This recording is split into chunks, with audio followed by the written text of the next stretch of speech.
मजबूत हाथों से जिसकी उसकी आवाज से दरमियान भी काम उठे, वह सरदार पटेल का ये रहस्य है। ये क्लैपिंग करते रहो बेटा, आपस में बातें ना करो। ऐसे ही बोलने की कोशिश करनी चाहिए।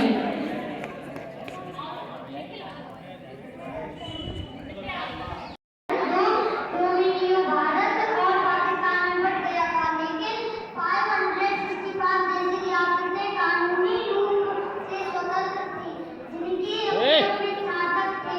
उनके भारत पाकिस्तान में शामिल होने या स्वतंत्र रहने का विकल्प था। धन्यवाद।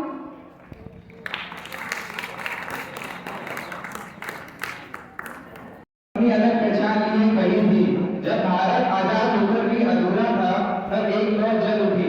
एक ऐसा व्यक्ति उभरा जिसने कहा भारत एक होगा, एक झंडे के नीचे, एक नाम के साथ।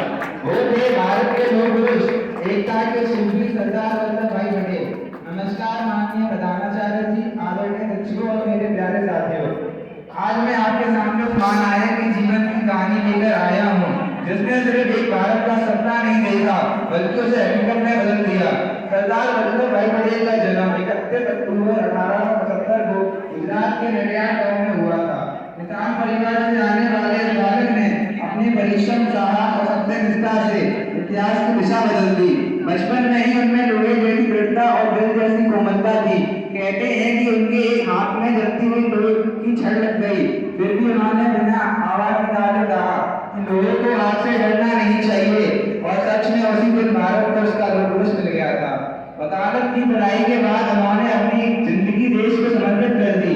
उन्होंने किसानों के अधिकार की लड़ाई लड़ी, गांधी जी के साथ सत्याग्रह और दांडी आंदोलन में अग्रणी भूमिका निभाई। सन 1947 में जब भारत आजाद हुआ, तब हमारे देश के सामने एक और चुनौती खड़ी थी। 565 से ज्यादा रियासतें अपनी अलग अलग पहचान लिए खड़ी थी।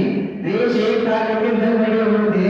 ऐसे कठिन समय में अगर किसी ने अपनी बुद्धिमत्ता, दृढ़ता और देशभक्ति से इन सभी रियासतों को एक रूप में पिरो दिया, तो वो थे सरदार वल्लभ भाई पटेल।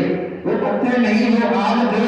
वो वचन नहीं, वो राग थे। जो टूटते भारत को जोड़े, वो लोकपुरुष, वो भाग्य के भी भाग थे। हथियार नहीं, बस शब्द थे, और उनसे सेनाएं हिल जाती थी। वो हथियार नहीं, बस शब्द थे, पर उनसे सेनाएं हिल जाती थी। उनकी आंखों की चमक से रियासतें हिल जाती थी। उन्होंने कहा भारत एक होगा, भारत एक हुआ। उनकी इच्छा से नहीं, उनकी आत्मा के बल से सब नेक हुआ। आज भी जब तिरंगा लहराता है, सरदार की छवि मुस्कुराती है। जब हर हिंदुस्तानी के मुख से जय हिंद जय भारत की आवाज आती है। साथियों, जहाँ इन्होंने अपना पारंपरिक जीवन एक किसान परिवार में बिताया। शिक्षा पूरी होने के बाद एक सफल बैरिस्टर के रूप में अपना करियर शुरू किया। बाद में महात्मा गांधी से प्रभावित होकर स्वतंत्रता के आंदोलन में शामिल हो गए।